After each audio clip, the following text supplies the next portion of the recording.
Welcome back to Safiya Breakfast Show. Waste management until recent times in Nigeria entailed indiscriminate dumping of waste without any form of an ineffective waste management system in place. So, the good news is that today many have spotted opportunities in converting trash to wealth. To talk some more on how we can do that, we've been joined by Jennifer Paul, a core member serving in Adamawa State, and she's of course an initiator of Trash to Cash. Trash to Cash. Jennifer, good morning. Good morning. You're welcome on the program. Thank you so much. Good to see you too. Yeah, the last time we were here, we started up this particular discussion on how massive, the waste generation in Adamawa State is, and how massive also, the wealth in this particular trash is, but people do not really understand how better they can harness all of this. And you started up something which, of course, I know possibly might have grown into a different phase. So bring us up to speed of what you've done so far. Okay. Well, first I started with desensitization in the school, where I educated the kids on the importance of proper waste management, which was my first objective. And after giving them the knowledge in the two schools, Remy Educational Foundation and Room Dejabi Primary School, after doing that, we went to the next phase, which is where we are still at, the digging. Good thing we have actually finished digging and making a pit in Room Dejabi, yet to do in the other school, a pit of 6 by 6 feet deep and wide. And then after that, we'll get to the stage of skill acquisition and waste bin production, So we get to give them the bins in large quantities, such that they get to have 2 bins in each classroom and offices and corridors in the school, so that I can collect the waste that the school has generated. And then at the end of the day, then take it to the pit that has been dug, where it will be sorted into the different types. So for Room Dejabi, the kind of waste they generate, basically, because if you remember the last time I said the pit is going to be segmented based on the kind of waste they generate. So they just have 2 kinds of waste, basically. That's the paper waste and the plastic waste. So their pit was actually segmented into 2. So for Remy Educational Foundation, we're going to make it 3, because they have aluminium can kind of waste. But glass and bottle waste is actually very rare in schools, in primary school, because they already have like a bottling company where they get to send the crates back to the company. So there's really no need for a 4th segment. So it's going to be by 3 segmentation. So in this movement that so far you've gone into, yes, we've seen the awareness, we've seen digging of the pits, and also initiative on how to sort the waste. How responsive was it for you, because it has to also be just people accepting the fact that this is what we want to do, and also putting their minds and also putting energy to see that we get to a point where this is what we really want to achieve. How responsive was the movement?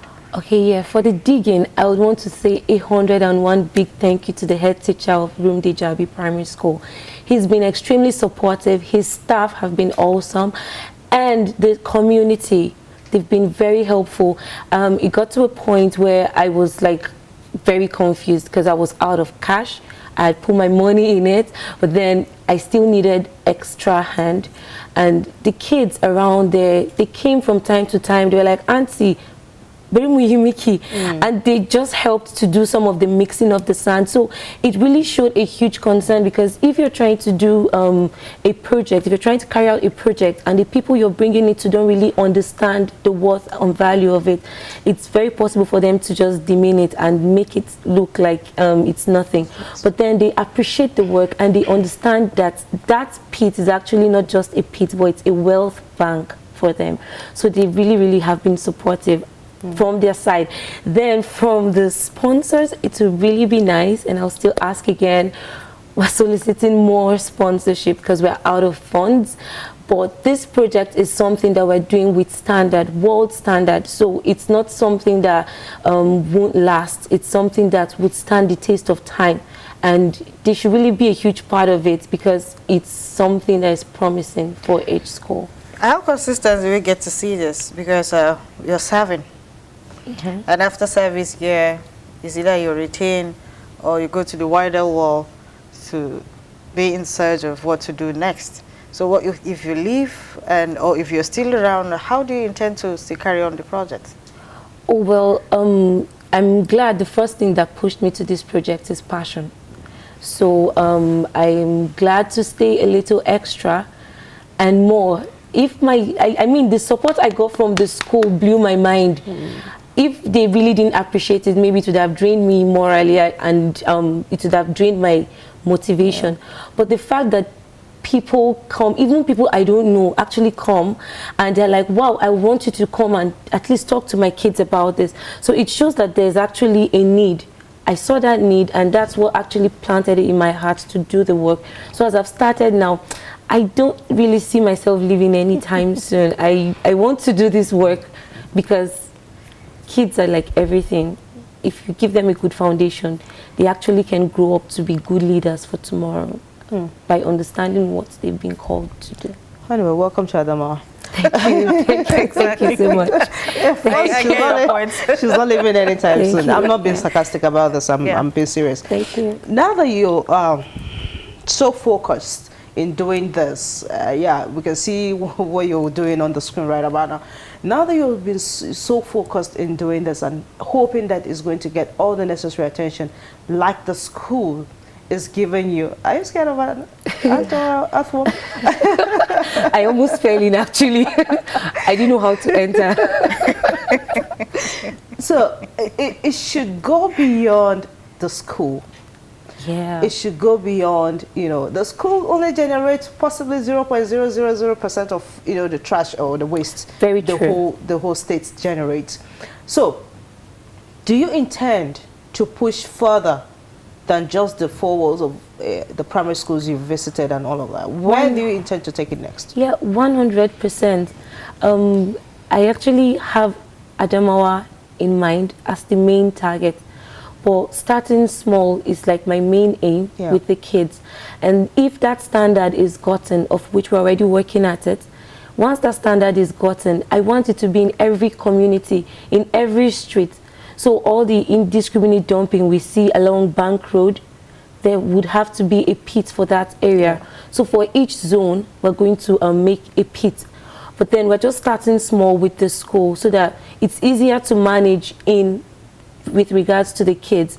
So when these kids come out made with the full knowledge of waste management, the adults can now know how to follow. Sorry to say, but then the kids actually would make it work more, and then afterwards we can now get the adults in and make it bigger and better, so that Adamawa is the main target. Actually, it's just the school we're starting with for now. Let's also talk on household, because we see the households also having should I say a problem of waste management, and how we can also inculcate some of this initiative into the household, where we have pits that are dug and segmented into different pits in sorting the waste and lots of more. Should we see this coming in the future? Because if you have others for communities and basically roads and other places, what of the household? Because mostly that is where, so I say highly, the waste comes from. Okay, first, every house hopefully I believe, every house should have a kid. That's why we're going with the kids first. They take it home and get their families involved. Now, it's easier to work with the household because I get to just dig a small pit for compost waste. That's for vegetables and all those biodegradable waste. So if I dig that small pit, and instead of throwing my trash just outside, I dump it into that pit, over time it becomes manure, and I can actually plant on that soil. So for the paper waste, that's why we're going to working together. Actually, something that makes everything works. That makes everything work. So if each family gets to know, okay, I can actually put my paper waste, of which you hardly find paper waste at home, you find more of that in schools. So you find more of glass and bottle waste, aluminium cans and plastics at home. So if they get to understand that, okay, this waste I'm going to dump, I shouldn't just pour it anyhow, I shouldn't mix them, I should learn the sorting. So that's where we get to launch out more to our audience, do more sensitization, not just in schools this time around, but we could even do something bigger where we get to have, like, in an auditorium, we get to teach people, okay, this is how you sort your waste, this is how you put this is how you put the other one. By doing that, the waste that they've generated, they can actually put it in their community pit that has been dug for them. So that community pit is not just for the roadside. It's actually like a contribution. We all make this thing work. Everyone get what's in your house and bring it out. It's our responsibility. So that at the end of the day, the money that is generated from that can be used to develop the community. So it's the pit is not just for the government or going to be dropped on the road. It's going to be for the people, for households. Everyone gets to be a huge part of it, and we become neat people. We are neat people. Yeah. Have you started thinking of possibly involving the whole community and by extension the government in possibly proper waste management system whereby trash or waste generated from homes can be taken to maybe a larger collection center whereby all of those things will be sorted, and those biodegradables, of course, will be left to decay. Those recyclable wastes can also be taken to the proper appropriate quarters where they can be recycled and all of that. Is that part of your big dream? Yes, 100.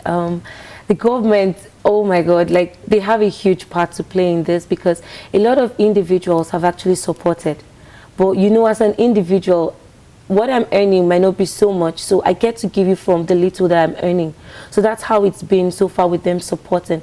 But I'm sure somehow a government that already has the mindset of helping kids, number one, helping the community, number one, then helping kids and ensuring that the entire area, the entire state, thank you, is actually better, would definitely want to invest and be a huge part of this, and they would give bigger than any individual would. In fact, put together, they would do better than that.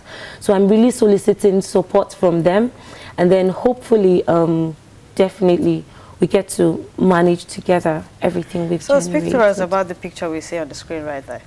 Okay, well, that's actually incomplete. The completed version, I couldn't take a shot of it because I really needed it to dry, and it was late at night. We actually did this work for 3 days straight, morning 6:30 till 8:30 p.m.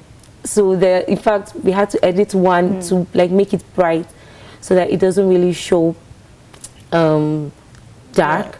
So there's actually supposed to be a flag at the right-hand side, a white flag, which is the world standard for waste management. If you go to the hospital, you see a pit being dug, covered, and then has a fence around it. Now the fence is actually there for protection, so that kids don't just walk in and no, not just protection against the community people, bad guys and all. There's actually a padlock on that gate. Then there's also a padlock on the main well cover, the pit cover, where just 2 people get to have access to it, the head teacher and the person in charge of the sorting. So to restrict access and everyone wanting to be into it. And then, so basically that's what's in the picture. We have a lot of I'm sure you can see the guys there. I mean, it's just the guy painting here and one other guy that I'm actually working with that I hired. But then you can imagine all these people coming around to give moral support. So that's very evident on what I was saying earlier. So that's the finished pit? Yes, yes, but that's not really the finished work. Yeah, yes, I get the point. That was like very close to the end. The only thing that was left for me to capture was just the flooring and then the flag and the slate where I wrote my name on, And yeah, the flag had an NYC logo in it, Yeah. and I made it green, white, green for Nigeria and all of that. So Patriotic Nigeria. Expectation, really. She's expectant of the better Nigeria. Sure. And I think that should be the driving force for every one of us. Yeah. Well, Jennifer, we're hoping that you're not going to stop here. Well, anywhere you go to, you know, just keep the flag flying. And yeah, we'll get a better society at the end of the day. We are very hopeful of that. Well, at this point, we just have to end this discussion.